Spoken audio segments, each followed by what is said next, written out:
Mitch McConnell made a remark that caused a lot of fuss across kind of the political pundit world. And he pretty much alluded to the fact that a lot of the candidates running for the Republican Party in the Senate races across the country are not great. He used the phrase candidate quality in his remark about how he's not completely confident that the Republicans will be able to take back the Senate.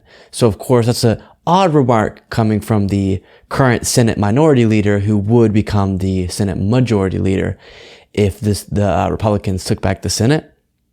And usually you try to give a hopeful message. You put a hopeful message out in the world so that you inspire kind of energy and motivation among your voters so that they donate and all these things. Interesting. Rarely do you hear this type of individual say, I don't know how the midterms are going to go. Might not look too good for us, partly because of the candidate quality in these races. So, again, it caused a lot of fuss. And I have a clip for you first of Sean Hannity responding to this remark. So this is where you'll actually see he has the clip in it that I'm talking about. So you'll get to see what I'm talking about. As well as after we'll look at Tucker Carlson's feelings about Dr. Oz in particular, who is one of the people who is kind of obvious that Mitch McConnell is probably thinking of, because there's a lot of discussion recently about the lack of hope in his campaign.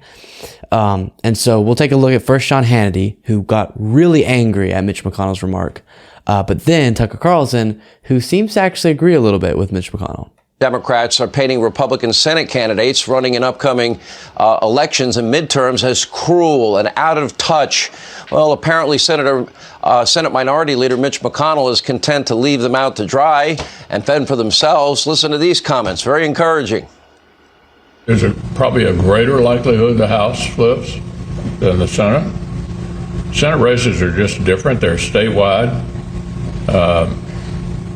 Candidate quality has a lot to do with the outcome. So we'll let Sean Hannity respond, but that is such a bizarre remark, saying, there's probably a better chance that the House will be won by Republicans, the one that I'm less, invested in, at least as far as being the majority leader in his mind, hopefully. So it's a bizarre remark to then follow that up by saying it has to do with candidate quality. Okay, so you're saying you think a lot of the Senate candidates who were nominated to represent your party are garbage. And I agree with you. I really do. And I live for it, but you probably don't. Candidate quality. You mean like in Pennsylvania, the Democratic Senate candidate, a devout socialist style in the... So... watch this rant. It's weird. Sean Hannity has been on the air for so many years, has gotten hours and hours of practice reading off a teleprompter. And this rant, it just seems so fragmented and as if it's someone who's a little bit new to the job. It's really weird. In the vein of, Bernie Sanders, who he endorsed over Joe Biden, a guy that literally can't put two sentences together himself. He's just only been 11 minutes on the campaign trail. A guy that wants to legalize heroin and have areas where people can shoot up in public. And I hope Fetterman gets better health-wise, but it's just a simple fact. He's to the left of Bernie Sanders, and yet you don't hear Chucky Schumer complaining about candidate quality in Pennsylvania. How about you get out there, Mitch, and fight for your team? What's your agenda, Mitch? Or would you rather just sit by? Do you get what I'm saying about his teleprompter reading skills? What's your agenda, Mitch? How about you fight for your team? It's kind of weird. The are fine, but it just comes off as very scripted and not authentic. And watch helplessly as Democrats lie to your face, pass another $500 billion green energy boondoggle next year.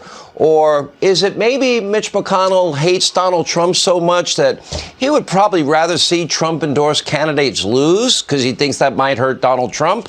His time as a leader needs to come to an end. Okay, so he's calling for the end of Mitch McConnell's time as a leader, partly in response to that statement where he's saying something that I think we can all observe to be true, which is many of the Senate candidates who got nominated for the Republican Party in a few states across the country are just separate from them being right-wing, separate from why we would disagree with them, even within the context of running within the Republican Party, are seemingly very, very unqualified or unappealing to even their voters. Herschel Walker in Georgia, Dr. Oz, Pennsylvania are two of the ones that come to mind quite often. But then Tucker Carlson also alludes to this clip from Mitch McConnell, but has a very different take on it.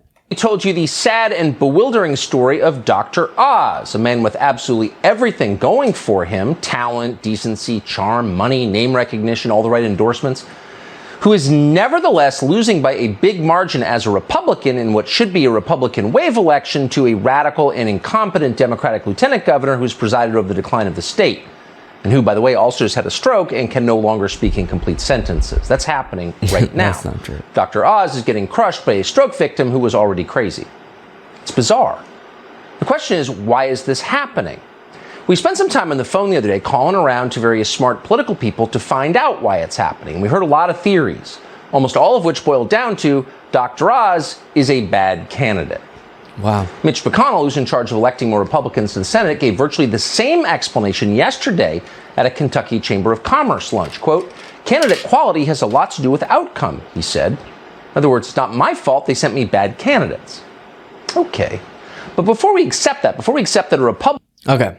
We'll stop it there. So Tucker Carlson seems to identify a little bit more accurately the truth in Mitch McConnell's statement. Now, all of what I just said does not make any sense usually. I rarely find myself both agreeing with Mitch McConnell and Tucker Carlson in one segment, but here we go. And so I think the statement from Sean Hannity of "it's your team, dude," is fascinating, because it's almost this idea of partisanship comes above truth or above your own principles. And I don't know what principles Mitch McConnell has, but I would think, even just from the perspective of wanting to get in power, even just from the perspective of wanting his party to do well, he can identify with his own eyes how bad some of these candidates are. Again, Dr. Oz is a great example of that. And Dr. Oz is somebody running in a state that should be, more purple. Pennsylvania. It could definitely go red, absolutely, and it does.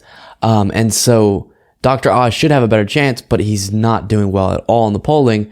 And obviously both of their slanders against John Fetterman were not accurate, but John Fetterman is a really great candidate, and I think he definitely, hopefully, but as of now, also expectedly will win in Pennsylvania, which is exciting, and will defeat Dr. Oz, which is also exciting, because Dr. Oz would be a horrible senator. So interesting little feud going on within the right-wing movement.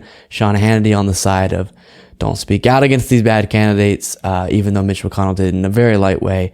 And Tucker Carlson, at least in the part that we saw, identifying the truth to the statement, that Dr. Oz is a bad candidate, as well as some of these other candidates like Herschel Walker, who's also losing in the polling, but by a little bit less, which just absolutely blows my mind.